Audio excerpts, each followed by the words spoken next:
Friends, आइए आज हम लोग राजभाषा के बारे में जानते हैं। हिंदी राजभाषा के रूप में। राजभाषा का अर्थ है किसी राज्य और सरकार के राजकाज के भाषा को राजभाषा कहते हैं। किसी राज्य और सरकार के राजकाज की भाषा को क्या कहते हैं? राजभाषा कहते हैं। और इसके बारे में विशेष तथ्य देखते हैं क्या है। 14 सितंबर 1949, क्या डेट है सर? 14 सितंबर 1949। तो हिंदी को राजभाषा के रूप में मान्यता देने की मांग, जो हिंदी है उसको सबसे पहले मान्यता देने की मांग किसने की थी? तो किसने की थी? श्री राजगोपाल स्वामी अयंगर ने की थी। कब की थी? 14 सितंबर 1949 को की थी। और इस प्रस्ताव को उसी दिन संविधान सभा द्वारा स्वीकार कर लिया गया था, जो कि राजभाषा के रूप में मान्यता दे दी गई थी। और जो हिंदी दिवस है, हिंदी दिवस 1953 में राष्ट्रीय हिंदी प्रचार समिति वर्धा द्वारा 14 सितंबर को प्रतिवर्ष हिंदी दिवस के रूप में मांग की गई थी। कब की गई थी दोस्तों? 1953 में। और किस संस्था द्वारा? राष्ट्रीय हिंदी प्रचार समिति वर्धा द्वारा। कब की गई थी? 14 सितंबर को 1953 में। और यह मांग स्वीकार कर 14 सितंबर को ही हिंदी दिवस के रूप में मनाया जाने लगा। तो अगले आइए आगे देखते हैं जो राजभाषा से रिलेटेड अनुच्छेद और अनुसूचियां हैं। भारतीय संविधान की 8वीं अनुसूची और अनुच्छेद जो राजभाषा है वो किस अनुसूची में है? 8वीं अनुसूची में है। और अनुच्छेद कितने कितने अनुच्छेदों में है? आइए देखते हैं। जो अनुच्छेद 120 है और 210 है, 343 है, 344 है और 345, 346, 347, 348, 349, 350 और लास्ट वाला कौन सा भैया? 351, जो किससे संबंधित है? राजभाषाओं से संबंधित है। कुल टोटल अनुच्छेद कितने हैं भैया? कुल अनुच्छेद कितने हैं? 11 अनुच्छेद हैं। आइए फिर से एक बार देख लेते हैं। 120 और 210 ये जो है आप लोग याद कर रखिए। और जो 343 से 351 तक है। और ये जो है 1, 2, 3, 4, 5, 6, 7, 8, 9, 10 और 11। तो टोटल कितने अनुच्छेद हो गए? 11 अनुच्छेद हो गए। क्वेश्चन आया है और आता भी है आगे, क्योंकि टोटल पूछ लेता है कितने अनुच्छेद में राजभाषा का प्रयोग किया गया है। आइए अनुच्छेद 120 देखते हैं। जो अनुच्छेद 120 है वो भाग 5 में है। भाग किस में है? 5 में है। इसमें क्या है? संसद में प्रयुक्त होने वाली भाषा से संबंधित प्रावधान है। क्या है भैया? संसद में प्रयुक्त होने वाली भाषा से संबंधित प्रावधान है।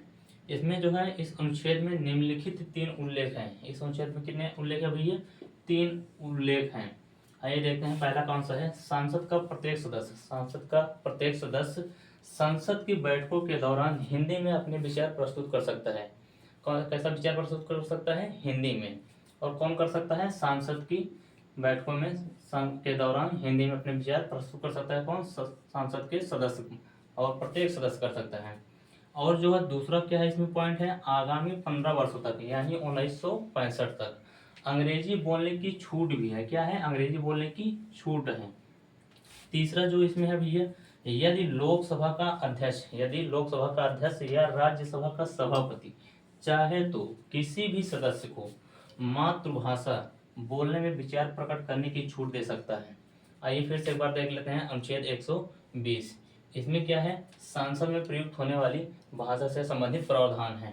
इसमें 3 उल्लेख किए गए हैं। इस अनुच्छेद में निम्नलिखित कितने उल्लेख हैं? 3 उल्लेख हैं। पहला जो है संसद का प्रत्येक सदस्य, जो संसद के हर सदस्य होते हैं, प्रत्येक सदस्य हैं, उनको संसद की बैठक के दौरान वे अपने विचार, अपने मत हिंदी में प्रस्तुत करेंगे। और जो है आगामी दूसरा पॉइंट जो है भैया, आगामी 15 वर्षों तक यानी 1965 तक अंग्रेजी बोलने के उन लोगों को क्या है? छूट दी गई है। यदि और तीसरा जो है, यदि लोकसभा का अध्यक्ष या राज्यसभा का सभापति चाहे तो किसी भी सदस्य को मातृभाषा में विचार करने की छूट दे सकता है। आइए अनुच्छेद 210 देखते हैं। अनुच्छेद जो 210 है ये किस भाग में है? भाग 6 में है। किस भाग में भैया? भाग 6 में है। इसमें क्या है? सेम सेम वही प्रोसेस है जो इसमें है, जो संसद है, और इसमें क्या है? विधानमंडल है। तो देखते हैं, राज्य विधानमंडल लॉ में प्रयुक्त होने वाली भाषा है। इसमें क्या है भैया? अनुच्छेद 210 में राज्य विधानमंडलों में प्रयुक्त होने वाली भाषा है। इसमें आए देखते हैं, पॉइंट 1 क्या है? विधानमंडल का प्रत्येक सदस्य, विधानमंडल का प्रत्येक सदस्य हिंदी में अपने विचार प्रस्तुत करेगा। और इसमें भी वही है, आगामी 15 वर्षों तक, यानी कब तक? 1965 तक अंग्रेजी बोलने की छूट रहेगी। और तीसरा पॉइंट जो है, विधानसभा का अध्यक्ष और सभा परिषद का सभापति चाहे तो किसी सदस्य को मातृभाषा में विचार प्रकट करने की छूट दे सकता है। तो भैया इसमें जो है, जो अनुच्छेद 120 है, जो अनुच्छेद 120 है, इसमें सांसद के बारे में बताया गया है। और जो अनुच्छेद 210 है, इसमें किसके बारे में बताया है? विधानमंडल के बारे में। सेम प्रोसेस वही है। इसमें क्या है? 15 वर्षों तक आगामी, यानी 1965 तक अंग्रेजी बोलने की छूट है। और इसमें ये लोग जो है, संसद की जो बैठक होती है, ये लोग हिंदी में प्रस्तुत अपने विचार कर सकते हैं। और वही प्रोसेस क्या है भैया? इसमें भी है। इसमें देखिए, आगामी 15 वर्षों तक, यानी 1965 तक अंग्रेजी बोलने की छूट है। और ये लोग भी अपनी मातृभाषा का प्रयोग कर सकते हैं, विचार प्रस्तुत कर सकते हैं।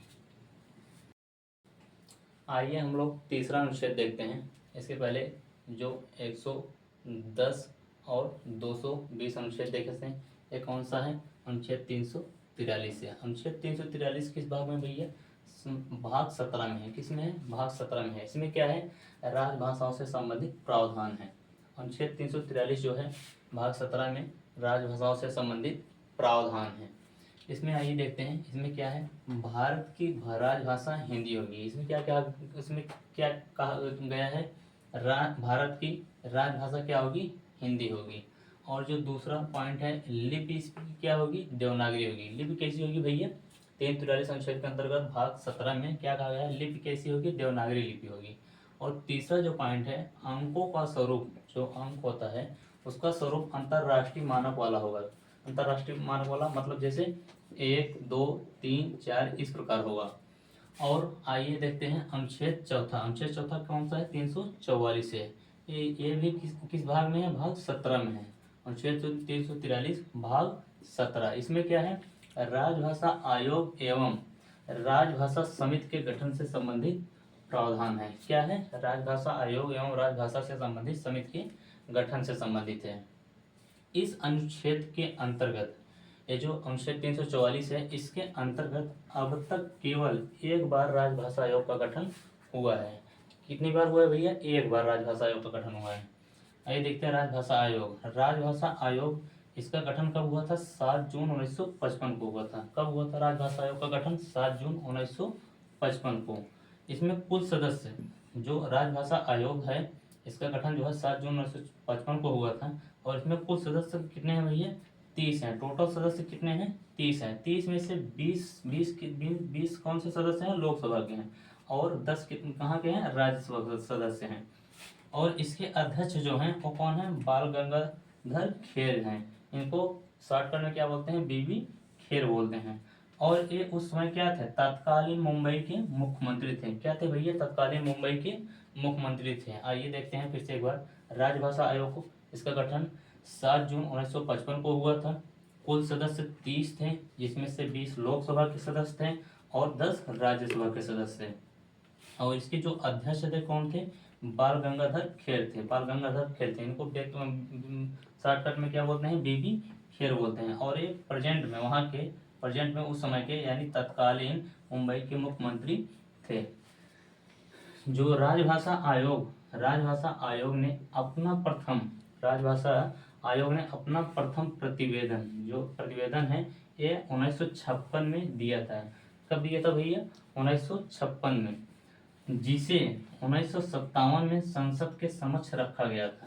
कब रखा गया था? 1957 में संसद के समक्ष रखा गया था। आइए हम लोग अनुच्छेद 344 भाग 17 देखते हैं। इसके पहले इसमें कुछ देख चुके हैं, कुछ पॉइंट। आगे देखते हैं अनुच्छेद 344 भाग 17 में क्या है। राजभाषा आयोग की सिफारिशों की समीक्षा करने के लिए 1957 में गोविंद वल्लभ पंत जी ने इनकी अध्यक्षता में संयुक्त संसदीय राजभाषा समिति का गठन किया गया। राजभाषा आयोग की सिफारिशों की समीक्षा करने के लिए 1957 में गोविंद वल्लभ पंत की अध्यक्षता में किसके अध्यक्षता में गोविंद वल्लभ पंत की अध्यक्षता में संयुक्त संसदीय राजभाषा समिति का क्या किया गया, गठन किया गया। इस समिति में कुल 30 सदस्य थे। कितने सदस्य भैया? 30 सदस्य थे, जिसमें से 20 लोकसभा के और 10 राज्यसभा के सदस्य थे। 20 लोकसभा के और 10 कितने राज्यसभा के सदस्य। इस समिति ने अपना प्रतिवेदन 1959 में प्रस्तुत किया। कब किया? 1959 में। क्या किया? इस समिति ने अपना प्रतिवेदन प्रस्तुत किया और संयुक्त संसदीय समिति के सुझाव पर, जो संयुक्त संसदीय समिति का सुझाव था, उस पर राष्ट्रपति ने 2 अस्थायी आयोगों की स्थापना की। कौन कौन सा, आइए देखते हैं। नंबर 1 है राजभाषा, जिसको क्या बोलते हैं? विधायी आयोग। राजभाषा विधायी आयोग 1961 में, और यह किसके अधीन है? विधि मंत्रालय के अधीन है। किसके अधीन है? विधि मंत्रालय के। और दूसरा जो है वैज्ञानिक एवं तकनीक शब्दावली आयोग है। क्या है भैया? दूसरा वैज्ञानिक एवं तकनीक शब्दावली आयोग है। यह अभी कब है? 1961 में है। और यह किसके अधीन है? शिक्षा मंत्रालय के अधीन है। किसके मंत्रालय है भैया? शिक्षा मंत्रालय के अधीन है। और इसमें है नोट करके 1976 में राजभाषा यानी विधायी आयोग को भंग कर दिया गया था। कब कर दिया गया था भंग? राजभाषा विधायी आयोग को 1976 में। आइए फिर से एक बार रिपीट करते हैं। अनुच्छेद 344 भाग 17। इसके पहले इसमें हम लोग कुछ पॉइंट देख चुके थे और आगे देख रहे हैं। राजभाषा आयोग की सिफारिशों की समीक्षा करने के लिए 1957 में गोविंद वल्लभ पंत जी की अध्यक्षता में संयुक्त संसदीय राजभाषा समिति का गठन किया गया। और इसमें जो है, इस समिति में कुल 30 सदस्य हैं। कितने सदस्य थे? 30 सदस्य, जिसमें से 20 लोकसभा के थे और 10 राज्यसभा के थे। और इस समिति ने अपना प्रतिवेदन 1959 में प्रस्तुत किया था और संयुक्त संसदीय समिति के सुझाव पर राष्ट्रपति ने 2 अस्थायी आयोग की स्थापना की थी। आइए देखते हैं वो 2 कौन सा है। नंबर 1 है राजभाषा यानी विधायी आयोग 1961 में, यह किसके अधीन है? विधि मंत्रालय के अधीन है। और दूसरा जो है वैज्ञानिक एवं तकनीक शब्दावली आयोग है, यह भी कभी है? 1961 में है। और यह किसके अधीन है? शिक्षा मंत्रालय के अधीन है। और जो नोट करके है इसमें 1976 में राजभाषा यानी विधायी आयोग को भंग कर दिया गया था। आइए इसमें आगे देखते हैं राजभाषा से संबंधित अधिनियम। राजभाषा से संबंधित कौन कौन से अधिनियम हैं? पहला है राजभाषा अधिनियम। यह कब है? 1963 में है। इसका संशोधित कब हुआ था? 1967 में हुआ था। दूसरा जो है राजभाषा संकल्प है। क्या है? राजभाषा संकल्प है। ये इसकी स्थापना कब हुई थी? 1968 में हुआ था। और तीसरा जो है प्राधिकृत पाठ है, इसको केंद्रीय विधि भी कहते हैं अधिनियम। यह कब है? 1973 में है। और जो चौथा है राजभाषा नियम है, 1976 में है। विशेष राजभाषा अधिनियम में 9 धाराएं थी। कितनी धाराएं थी भैया? 9 धाराएं थी। राजभाषा अधिनियम में 9 धाराएं थी। और राजभाषा नियम में कुल 12 नियम थे। कितने नियम थे?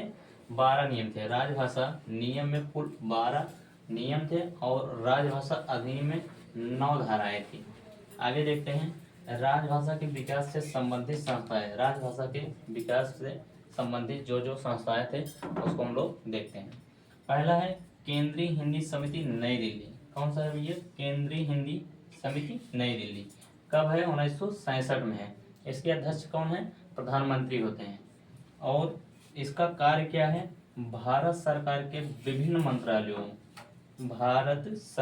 विभिन्न मंत्रालयों द्वारा हिंदी के प्रचार प्रसार के संबंध में चालू कार्यक्रमों में समन्वय स्थापित करना। इस संस्था का क्या कार्य है? देखते हैं फिर से। भारत सरकार के विभिन्न मंत्रालयों द्वारा हिंदी के प्रचार प्रसार के संबंध में चालू कार्यक्रमों में समन्वय स्थापित करना। फिर से एक बार देख लेते हैं। अनुच्छेद 344 भाग 17 के अंतर्गत ही इसको देख रहे हैं। राजभाषा से संबंधित अधिनियम। पहला है राजभाषा अधिनियम 1967 में, 1963 में, और 1967 में क्या हुआ था, संशोधित हुआ था। दूसरा जो है राजभाषा संकल्प है, यह कब है, 1968 में है। तीसरा है प्राधिकृत पाठ यानी केंद्रीय विधि अधिनियम, यह कब है, 1973 में है। जो चौथा है भैया राजभाषा नियम है, क्या है, राजभाषा नियम है, 1976 में। ये विशेष इसमें देखते हैं क्या है, राजभाषा अधिनियम में 9 धाराएं थी और जो राजभाषा नियम है इसमें कुल 12 नियम थे।